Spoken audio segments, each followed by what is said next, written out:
ہے قول محمد قول خدا فرمان نہ بدلا جائے گا، بدلے گا زمانہ لاکھ مگر قرآن نہ بدلا جائے گا۔ اعوذ باللہ من الشیطان الرجیم، بسم اللہ الرحمن الرحیم۔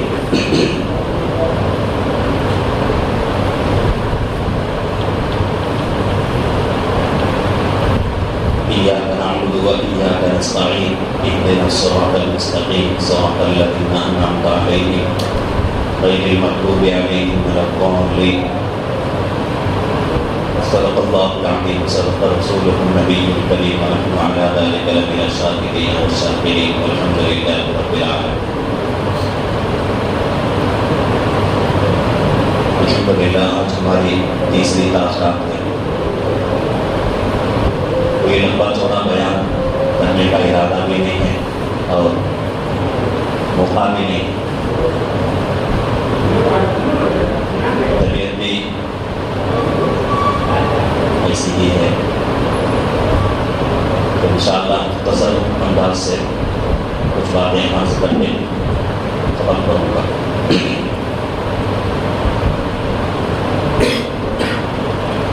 ایک بات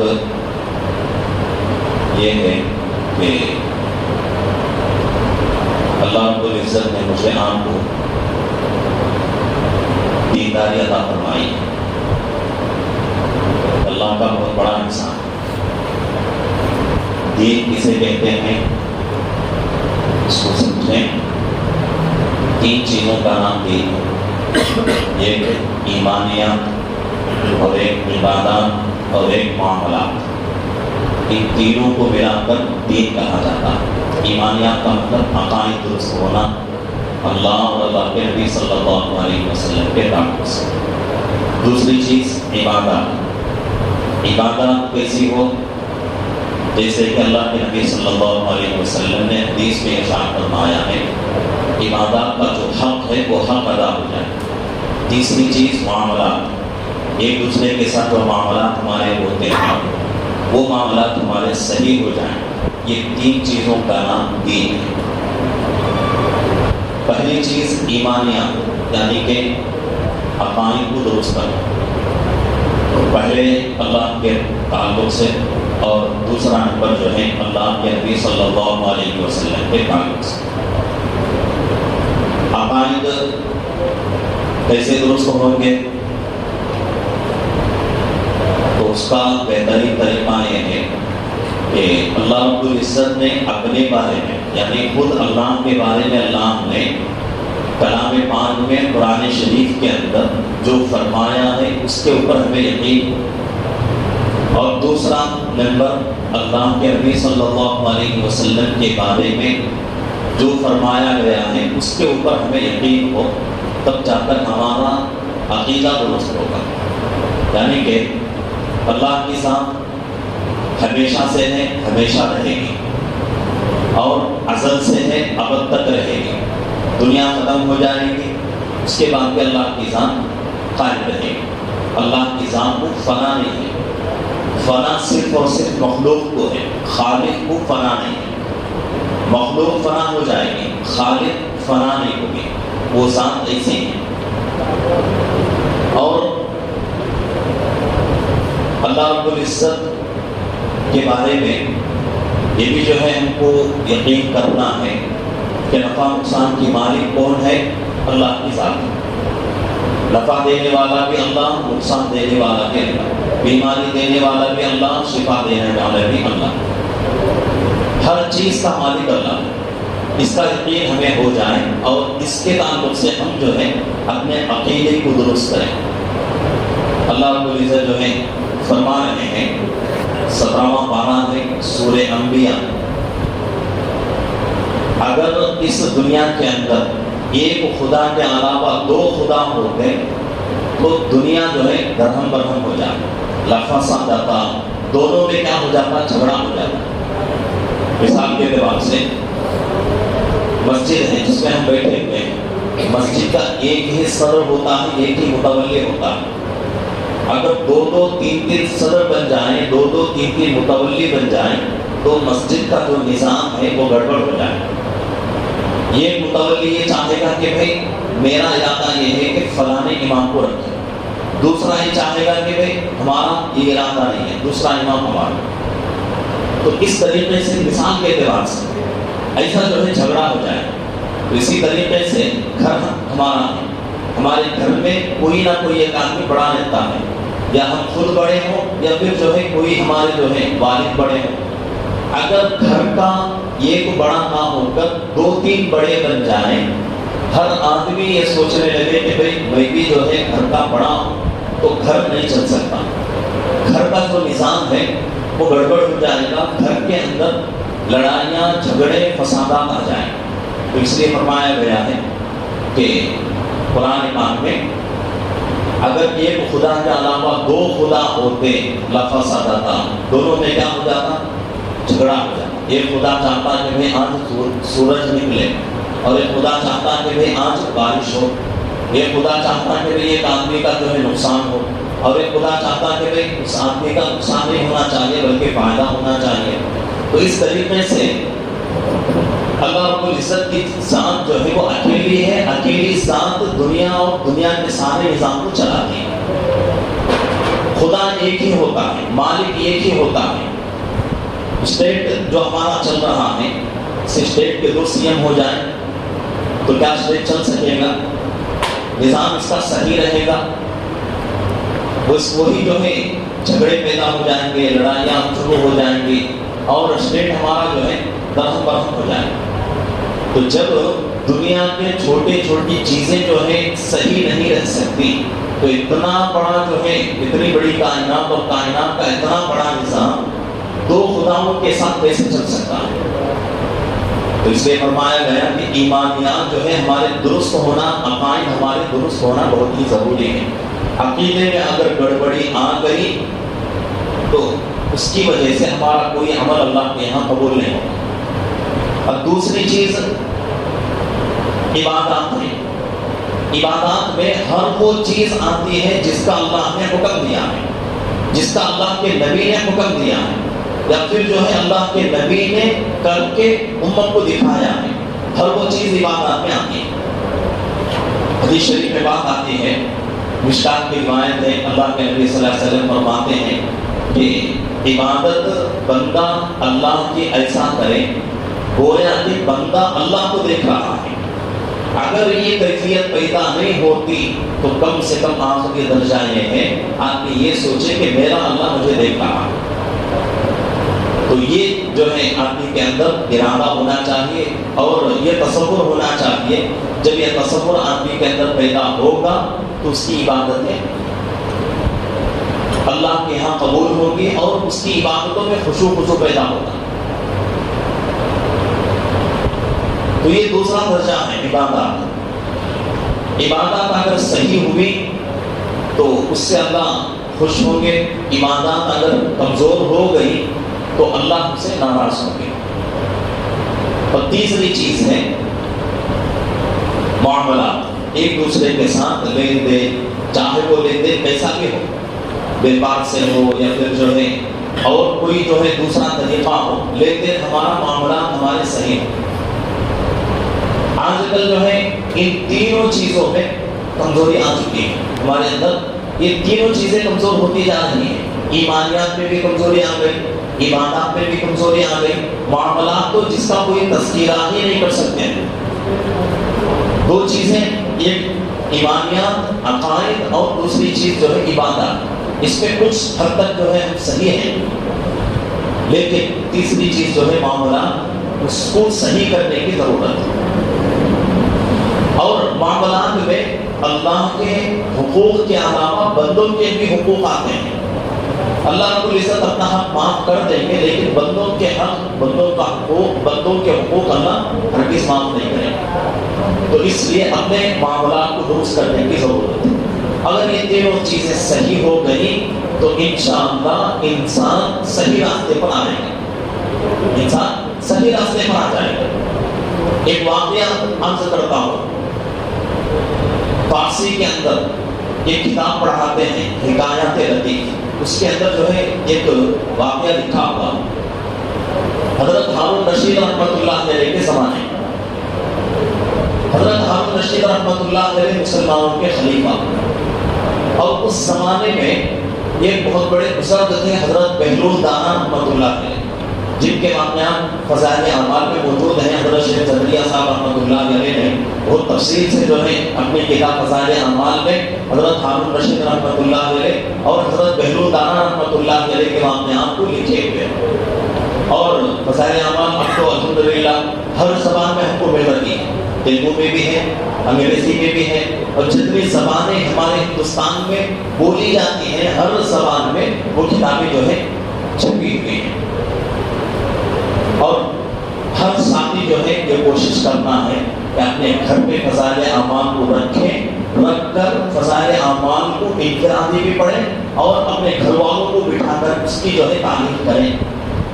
وہ دونوں کتابیں، پہلی جلد دوسری جلد، یعنی کہ پہلا پارٹ اور دوسرا پارٹ اس کا ہے، دونوں کتابیں جو ہے حضرت شیخ زکریا صاحب رحمۃ اللہ علیہ نے بڑی قربانی دے کر دونوں کتابوں کو لکھا ہے، اور وہ دونوں کتابوں میں ایسی نورانیت ہے، اور آدمی جو ہے جب صحیح طریقے سے اس کو پڑھے گا، اس کو سنے گا، تو انشاءاللہ ہمارا ایمان جو ہے تازہ ہو جائے گا، ایمان کے اندر جان آئے گی، ایسی جو ہے کتابیں ہیں۔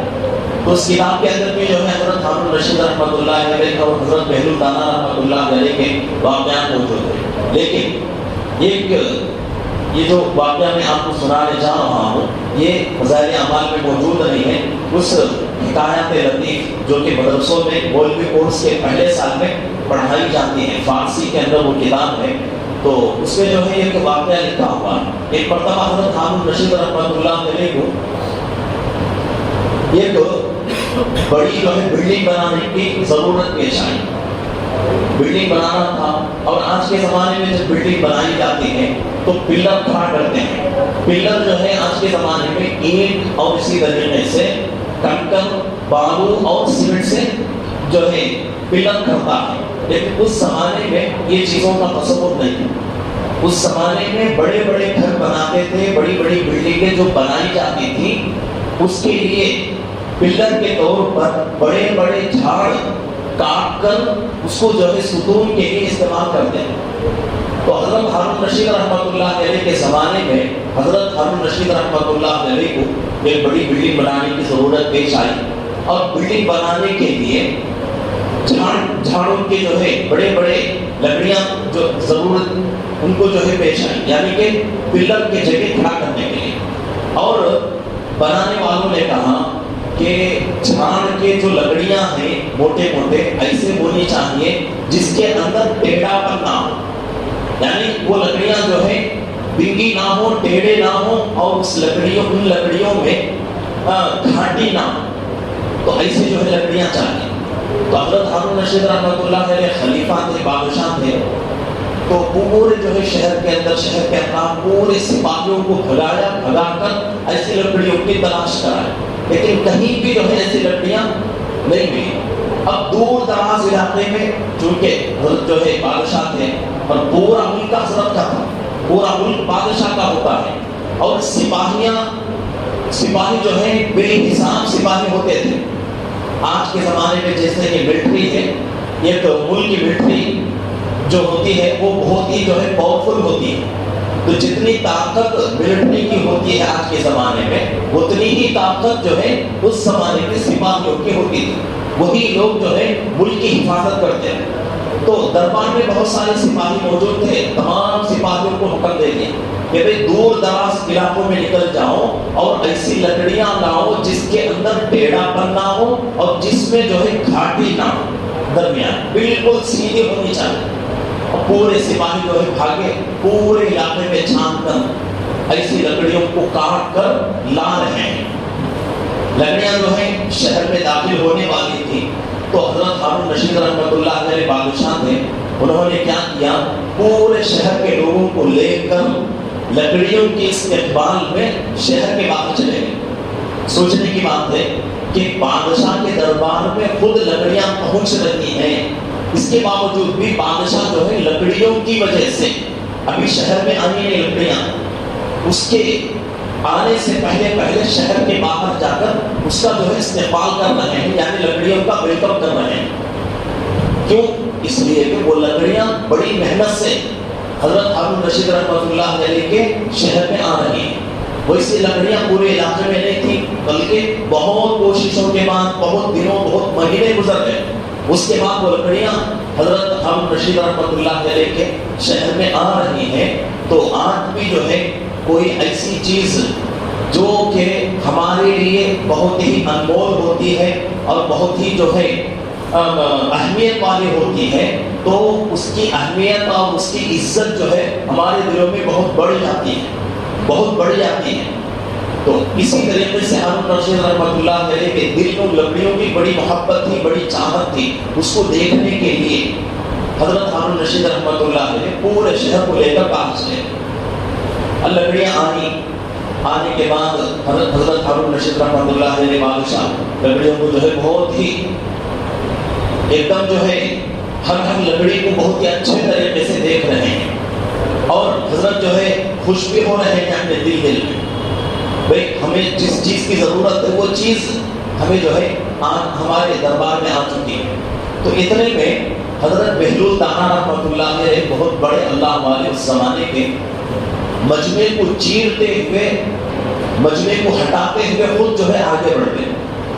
آگے بڑھ کر حضرت ہارون رشید رحمۃ اللہ علیہ سے پوچھا کہ ہارون رشید، آپ اتنے دور شہر کے باہر آپ بادشاہ خلیفہ کس وجہ سے آئے؟ تو حضرت ہارون رشید رحمۃ اللہ علیہ نے کہا کہ لکڑیوں کی آمد ہے، لکڑیوں کی آمد کی وجہ سے لکڑیوں کا استقبال کرنے کے لیے، لکڑیوں کا ویلکم کرنے کے لیے میں اپنے درباری کو اور پورے شہر والوں کو لے کر شہر کے باہر آیا. تو اب حضرت جو ہے بہلول دانا رحمۃ اللہ علیہ اتنے بڑے اللہ والے تھے، انہوں نے فوراً جو ہے لکڑیوں کی طرف توجہ لکڑیوں کی طرف کر دی اور کر کے لکڑیوں سے بات کر رہے ہیں، لکڑیوں سے بات کر رہے ہیں. آج ہمارے بچے ہماری بات نہیں سنتے، گھروں میں ہمارے بچے ہماری بات نہیں سنتے. ہمارے دکان رہتے ہیں، دکانوں میں نوکر رہتے ہیں، نوکر ہماری بات نہیں سنتے. ہماری ماتحت رہنے والے، ہم اسکول میں پڑھا رہے ہوں یا مدرسے میں پڑھا رہے ہوں، ہمارے اسٹوڈنٹ ہماری بات نہیں سنتے. لیکن حضرت بہلول دانا رحمۃ اللہ علیہ کی جو شخصیت تھی، بہت ہی اونچی شخصیت اور بہت پائے کے جو ہے اللہ والے تھے. تو حضرت جو ہے لکڑیوں سے بات کر رہے ہیں، لکڑیوں سے سوال کر رہے ہیں کہ ارے تو بھی خدا کی ایک مخلوق ہے، اور تو بھی جو ہے جھاڑ سے بن کر یہاں تک آئی ہے. تیرے اندر ایسی کیا خصوصیت ہے، ایسی کیا فضیلت ہے، بادشاہ اور پورا شہر تجھے دیکھنے کے لیے شہر کے باہر آیا ہوا. تو لکڑی جو جواب دے رہی ہیں لکڑیاں، اس جواب کو سننے کی ضرورت ہے اور اس کے اوپر توجہ کرنے کی ضرورت ہے. لکڑیاں حضرت کو جواب دیتی ہیں کہ بہلول دانا، یہ جو لوگ ہمارے جو ہے استقبال میں، چاہے وقت کا خلیفہ کیوں نہ ہو، چاہے لوگ کیوں نہ ہو، شہر کے پورے باہر آئے ہوئے ہیں، اس وجہ سے نہیں آئے کہ ہم لکڑیاں ہیں، ہم لکڑیوں کی وجہ سے یہ لوگ دیکھنے کے لیے نہیں آئے، بلکہ ہمارے اندر جو سیدھا پن ہے اس کو دیکھنے کے لیے لوگ آئے ہیں. جب لکڑی کے اندر ایک دم جو سیدھا پن آتا ہے تو بادشاہ وقت کا اس کو دیکھنے کے لیے شہر چھوڑ کر باہر جاتا ہے، اور لوگ اپنے گھروں سے نکل کر اپنے کاموں کو چھوڑ کر لکڑیوں کو دیکھنے کے لیے باہر جاتے ہیں. جب انسان کے اندر سیدھا پن آ جائے تو اللہ کی نظر میں اس انسان کی کتنے قدر ہوتی ہے. یہ جو ہے حضرت بہلول دانا رحمۃ اللہ علیہ اصل میں لوگوں کو دکھانا چاہتے ہیں، لوگوں کو بتانا چاہتے ہیں. جب ایک لکڑی جس کے اندر سیدھا پن آتا ہے تو وہ لکڑیاں دوسری لکڑیوں سے ممتاز ہو جاتی ہیں. ان لکڑیوں کی محبت لوگوں کے دلوں میں بہت زیادہ آتی ہے. جب انسان سیدھا ہو جائے، صحیح ہو جائے، تو اس انسان کی قدر اللہ کے نگاہ میں کتنی ہوگی. اور اس فضیلت کو اپنے اندر پیدا کرنے کی ضرورت ہے. ہم جو ہے سیدھے بن جائیں، ہم جو ہے صحیح انسان بن جائیں، اس کی کوشش ہم کو کرنا ہے. زندگی ویسے بھی گزر جائے گی، اچھے کام کرو، برے کام کرو، کرو نہ کرو، تب بھی جو ہے گزر جائے گی. برا بننے کے لیے کسی محنت کی ضرورت نہیں ہوتی، برا بننے کے لیے کسی محنت کی ضرورت نہیں ہوتی. مسجد ہے جس میں ہم لوگ بیٹھے ہوئے ہیں، اس کو پاک صاف رکھنے کے لیے محنت کرنا پڑے گا. جھاڑنا پڑے گا اور اس کو جو ہے صفائی اس کی کرتے رہنا پڑے گا جب جا کے مسجد صاف رہتی ہے۔ اگر ہم جو ہے اس محنت کو چھوڑ دیں، یعنی صفائی نہ کریں، صفائی کو چھوڑ دیں، اس کی صفائی ستھرائی کا خیال نہ کریں، تو مسجد کیا ہو جائے گی؟ ایک ہفتہ 10 دن مہینے کے اندر مسجد جو ہے پوری گندی ہو جائے گی، اور اس کو اسی حالت میں چھوڑ دیں گے تو پھر مسجد کے اندر جو ہے بوسیدگی آئے گی اور مسجد کی دیواریں کمزور ہو جائیں گی، اور دیواریں کمزور ہونا نہیں ہے بلکہ مسجد ایک نہ ایک دن جو ہے گر جائے گی۔ تو برا بننے کے لیے کسی بھی محنت کی ضرورت ہے، اچھا بننے کے لیے محنت کی ضرورت پڑتی ہے۔ صاف رکھنا ہے مسجد کو، اپنے گھروں کو، تو اس کی صفائی کرتے رہنا ہے۔ اسی طریقے سے ہم اللہ کے نگاہ کے ساتھ بننا چاہیں، اللہ کے دربار میں اگر ہم صفائی کے ساتھ، ستھرائی کے ساتھ پیش ہونا چاہیں تو اس کے لیے محنت کی ضرورت ہے۔ محنت کیا ہے؟ گناہوں سے دور رہیں اور اپنی زندگی کو اللہ کی مرضیات کے مطابق گزارنے کی کوشش کریں۔ یہی دو چیزیں ہمارے لیے محنت ہیں، ایک گناہ چھوڑنا اور ایک اللہ کی مرضی کے مطابق ہم کو زندگی گزارنا۔ یہ دو محنتیں اگر ہم کریں گے تو انشاءاللہ ان دو محنتوں کی وجہ سے اللہ کے دربار میں ہم جو ہے دوسرے انسانوں سے ممتاز ہو جائیں گے، دوسرے انسانوں سے ہماری فضیلت بڑھ جائے گی۔ اللہ رب العزت جو ہے انسان کو پیدا کرنے کا ارادہ کیا، فرشتوں سے کہا کہ میرے فرشتوں، میں جو ہے میری مخلوق کو پیدا کرنا چاہتا ہوں۔ یہاں جو ہے ایک نقطے کی بات عرض کروں، بہت سارے لوگ جو ہے بیانات میں یہاں جو ہے بہت بڑی غلطی کرتے ہیں، کہتے ہیں کہ اللہ نے فرشتوں سے مشورہ کیا۔ اللہ کو ضرورت نہیں ہے مشورہ کرنے کی، اللہ کو مشورہ کرنے کی مخلوق سے ضرورت نہیں ہے، اللہ خالق ہے۔ اللہ وہاں جو فرما رہے ہیں مشورہ نہیں ہے بلکہ فرشتوں کو اطلاع دے رہے ہیں، فرشتوں کا جو ہے امتحان لینا چاہتے ہیں کہ میرے فرشتے میرے بندوں کی تخلیق پر، میرے بندوں کی پیدائش پر کیا کہتے ہیں۔ یہ مطلب ہے بہت سارے لوگوں کو میں نے سنا ہے اس واقعے پر کہ اللہ فرشتوں سے مشورہ لے رہے ہیں، تو یہ جو ہے الفاظ استعمال نہیں کرنا چاہیے۔ تو اللہ رب العزت نے فرشتوں سے کہا کہ زمین پر میں اپنا خلیفہ بنانا چاہتا ہوں، اپنے جو ہے انسان کو، بندے کو پیدا کرنا چاہتا ہوں۔ تو فرشتوں نے کہا کہ اللہ ایسی مخلوق کو پیدا نہ کیجیے جو تیرے زمین کے اوپر کیا کرے گی، تیرے احکامات کو توڑ کے زندگی گزارے گی، تجھے ناراض کرے گی۔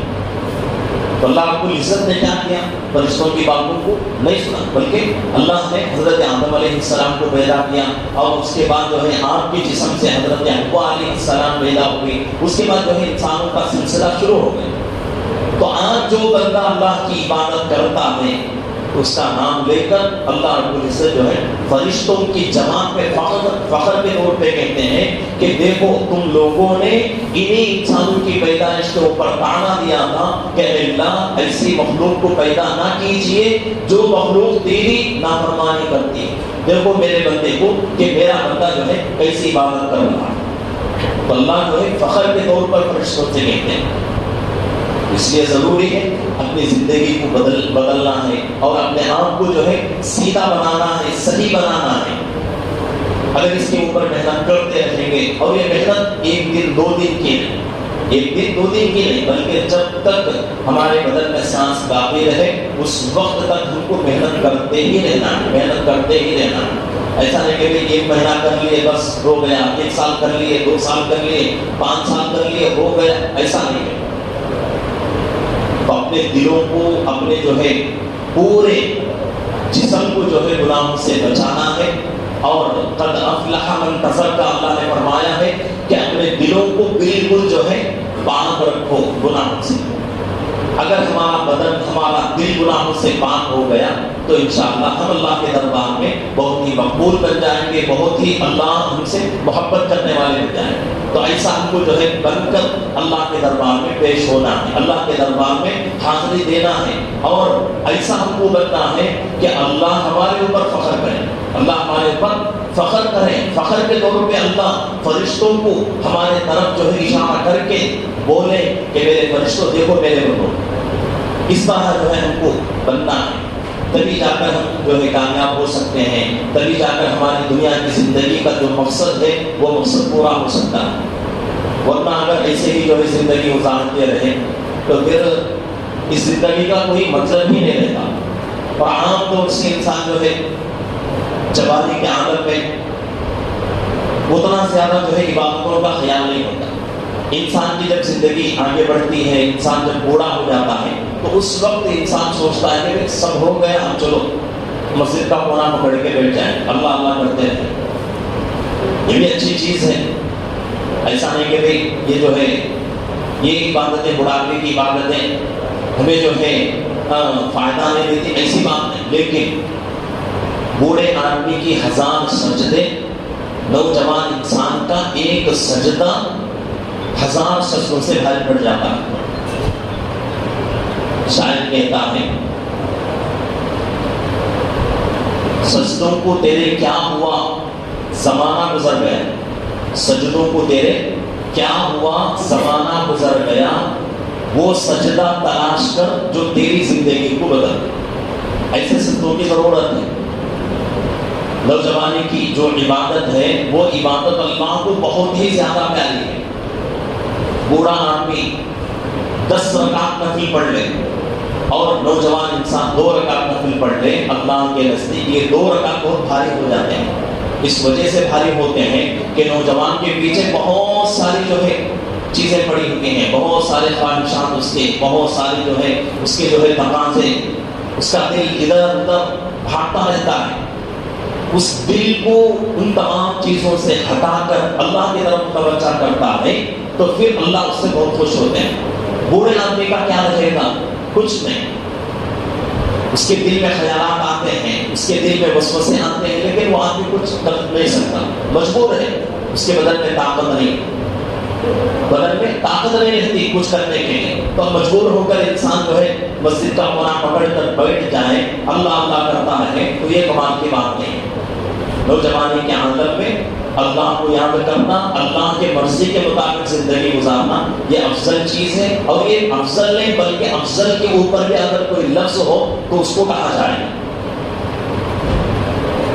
اس لیے نوجوانی کے عالم میں ہم کو جو ہے اللہ کے عبادت کا عادی بننا ہے، اللہ کی مرضی کے مطابق زندگی گزارنا. ہم جو ہے نوجوانی کے عالم میں ہی شروع کریں. ایسا اگر سوچتے رہیں کہ ابھی ہم جو ہے نوجوانی کے عالم میں ہیں، جوان ہیں، چلو شادی کے بعد کر لیں گے، شادی ہو جائے گی، لیکن توفیق نہیں ہوگی.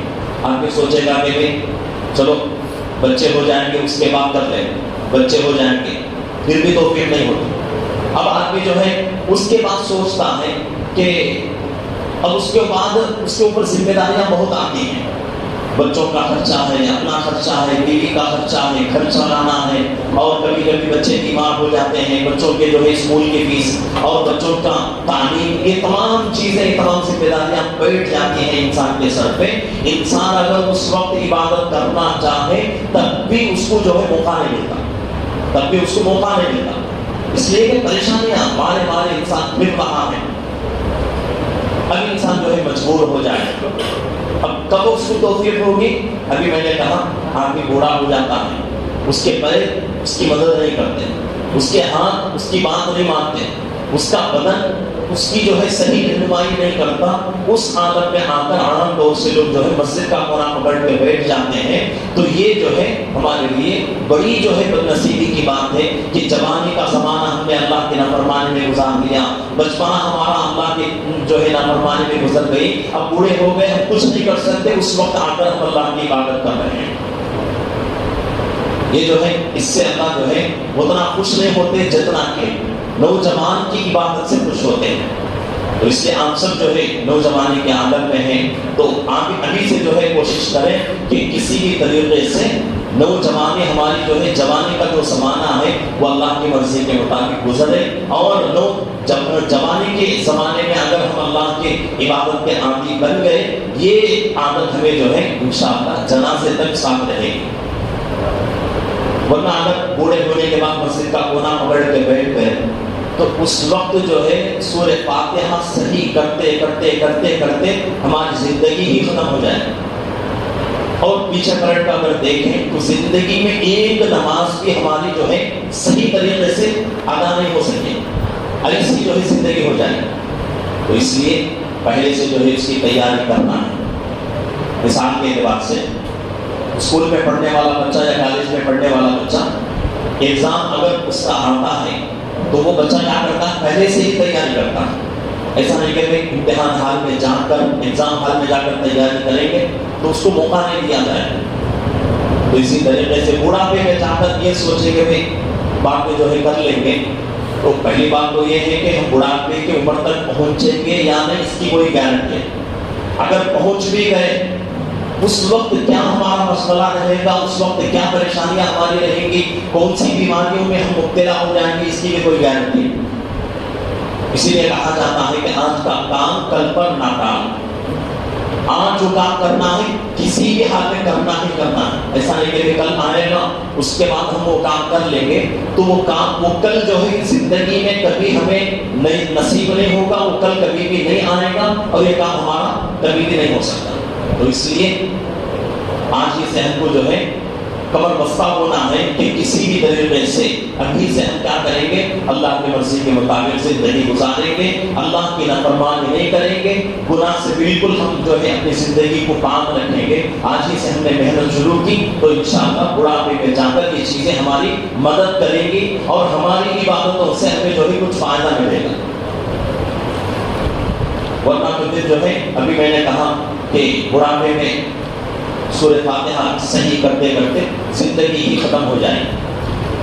کتنے لوگ ایسے ہیں نمازیں تو پڑھ رہے ہیں لیکن سورہ فاتحہ ان کا صحیح نہیں. کیوں؟ اس لیے کہ پہلے سے انہوں نے توجہ نہیں دی, پہلے سے انہوں نے اس کے اوپر محنت نہیں کی. تو اس لیے ضروری ہے, اللہ نے موقع دیا ہے, جوانی کے بارے میں اللہ سوال کریں گے کہ ہم نے تجھے جوانی دی تھی, تندرستی دی تھی, تو نے ان چیزوں کو کہاں خرچ کیا؟ جواب ہمارے پاس کچھ بھی نہیں رہے گا. اس لیے ضروری ہے, اللہ کے نبی صلی اللہ علیہ وسلم کے زمانے میں حضرات صحابہ جہاد میں جاتے تھے تو جہاد میں جب بچے کے اوپر اللہ کے نبی کی نظر پڑتی تھی, یعنی کہ 12 سال 13 سال کے بچوں پر, تو اللہ کے نبی صلی اللہ علیہ وسلم ان بچوں کو واپس کرتے کہ تم جو ہے جہاد کے لائق نہیں, تمہارے اوپر جہاد فرض نہیں. پھر بھی حضرات صحابہ عمر چھوٹی ہونے کے باوجود بھی اللہ کے نبی صلی اللہ علیہ وسلم واپس کرنے کے بعد بھی ان کے بڑوں کو لا کر سفارش کراتے تھے کہ اے اللہ کے نبی ہم بھی جو ہے جہاد میں شریک ہونا چاہتے ہیں. ایک غزوے کا واقعہ ہے کہ ایک صحابی کو اللہ کے نبی صلی اللہ علیہ وسلم کے اوپر اللہ کے نبی صلی اللہ علیہ وسلم کی نگاہ ایک صحابی پر بڑی بچے تھے. تو ان کے دل میں خیال آیا کہ بھائی اللہ کے نبی کی نگاہ میرے اوپر پڑی ہے, میں بچہ ہوں, اب مجھے جو ہے واپس کر دیں گے. اس لیے صحابی کیا کرتے ہیں, پیروں کے اوپر نہیں بلکہ اپنی انگلیوں پر کھڑے ہوتے ہیں, اپنے پیروں کی انگلیوں پر کھڑ کر یہ دکھاتے ہیں کہ میں بچہ نہیں ہوں, میں بڑا ہوں. یہ جو ہے حضرات صحابہ کا جذبہ, ایسا جذبہ ہمارے اندر پیدا, اتنا جو ہے ہمارے اندر اللہ کے احکامات کو پورا کرنے کا شوق ہو. اور یہ شوق جو ہے ہمیں جوانی کے عالم میں ہی نصیب ہو سکتا ہے.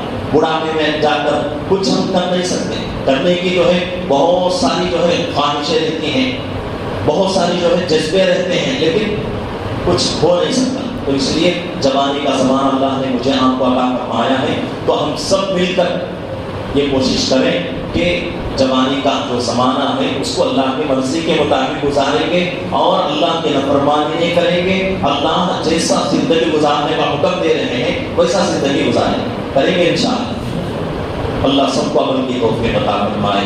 اور تیسری بات ہماری چل رہی ہے تو ہر ساتھی جو ہے کوششیں کریں کہ اس رات میں خوب اللہ سے مانگیں, خوب جو ہے اللہ کے سامنے توبہ استغفار کریں.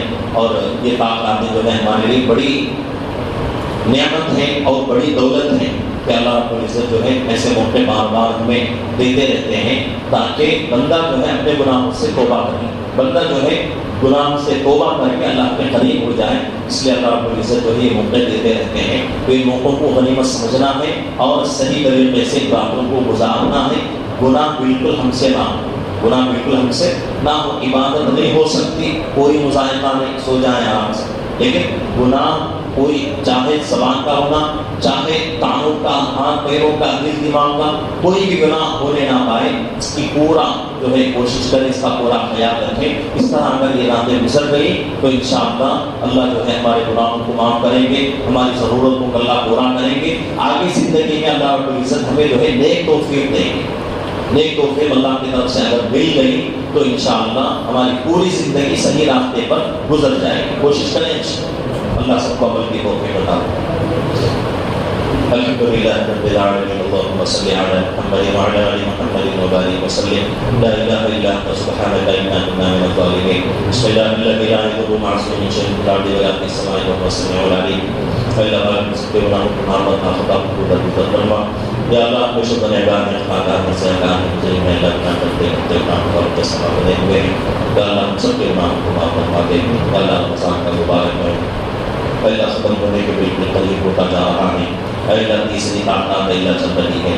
اے اللہ باقی جو ہے 2 تعدادیں ہیں۔ اے اللہ تعدادوں میں ہم لوگ جاگ رہے ہیں۔ اے اللہ سمندر کو پانی کی پوری کوشش اللہ ہماری طرف سے ہو رہی ہے۔ اے اللہ بے شب بدر عطا فرما۔ اے اللہ شب بدر اللہ ہماری مقدر میں عطا فرما۔ اے اللہ ایسی شب بدر عطا فرما جس میں تیری نافرمانی نہ ہونے پائے۔ اے اللہ جس رات کو اللہ مکمل طریقے سے اللہ تیری عبادت پہ گزارے۔ اے اللہ ایسی کام اللہ اسی شب بدر اللہ میں عطا فرما۔ اے اللہ تمام کی ضرورتوں کو پورا فرما، تمام کے پریشانیوں کو ختم فرما، تمام کی مصیبتوں کو ختم فرما۔ اے اللہ تمام کی مشکلات کو حل فرما۔ اے اللہ بیماروں کو شفا عطا فرما، بے روزگاروں کو اللہ عطا اسی کا انتظام فرما۔ اے اللہ جب مسلمان گھروں میں اللہ جوان لڑکے لڑکیاں بیٹھے ہوئے ہیں، بغیر شادی شدہ بیٹھے ہوئے ہیں، اللہ ان کے لیے نیک گھروں کا انتظام فرما۔ اللہ ان کے لیے شادیوں کا انتظام فرما۔ اللہ ان کے لیے مناسب گھروں کا انتظام فرما۔ یا اللہ جن مسلمان اے اللہ موت کی گودے بچوں سے خالی ہیں، اللہ ان کو فرما بردار اولاد عطا فرما۔ یا اللہ ایسے اولاد عطا فرما جو ان کے آنکھوں کے ٹھنڈک بنے۔ اے اللہ ان کے لیے جنت کا اے اللہ داخلے کا ذریعہ بنے۔ اے اللہ ایسے اولاد عطا فرما۔ اے اللہ جن کی اولاد بگڑی ہوئی ہے اللہ ان کو نیک بنا دے۔ اے اللہ ان کو صالح بنا دے۔ اے اللہ ان کے اولاد کو اے اللہ ان کے اولاد کی زندگیوں میں اللہ دیداری عطا فرما۔ یا اللہ جو مانگا بھی عطا فرما، جو مانگنے سے بھول کر رہ گیا ہے اے اللہ وہ دل میں بزرگ سے اللہ بجائے مانگ کے عطا فرما۔ ہماری دعاؤں کو محضر لطف کرم سے پیارے آقا محمد رسول اللہ صلی اللہ علیہ وسلم کے صدقے کو محفوظ فرما۔ صلی اللہ تعالی علی خلقہ محمد وعلی آلہ واصحابہ اجمعین، آمین والحمد للہ رب العالمین۔ صلاۃ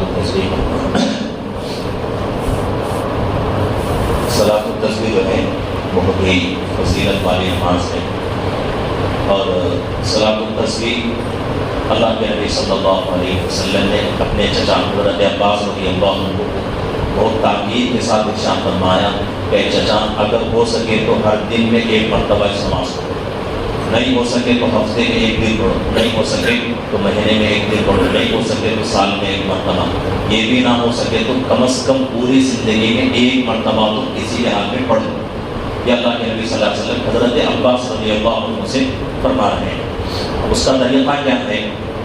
نیت جو ہے صلاۃ التسبیح کی 4 رکعت نفل پڑھتا ہوں واسطے اللہ کے، میرا منہ کعبہ شریف کے، یہ نیت کر کے رکعت باندھنا ہے۔ ہر رکعت میں 70 پر 5 مرتبہ تسبیح پڑھنا پڑے گا۔ وہ کیسے ہوگا؟ رکعت باندھ لی، رکعت باندھنے کے بعد ثنا پڑھتے ہیں۔ ایک طریقہ سن لیں، 2 طریقے اگر بول دیے تو کنفیوز ہو گیا۔ تو ثنا پڑھ کر سورہ فاتحہ اور سورہ فاتحہ اور ثانی سورہ پڑھنے کے بعد کھڑے ہو کر 15 مرتبہ تسبیح پڑھنا، سبحان اللہ والحمدللہ ولا الہ الا اللہ واللہ اکبر، یہ 4، سبحان اللہ والحمدللہ ولا الہ الا اللہ واللہ اکبر، یہ 4 اصل ہے۔ اگر کوئی ولا حول ولا قوت الا باللہ العلی العظیم پڑھنا چاہے تو یہ بڑی فضیلت والی چیز ہو جائے۔ اصل جو ہے وہ یہ 4 ہی، سبحان اللہ والحمدللہ ولا الہ الا اللہ واللہ، یہاں تک کہ اگر پڑھ لیے تو نماز معلوم ہو جائے۔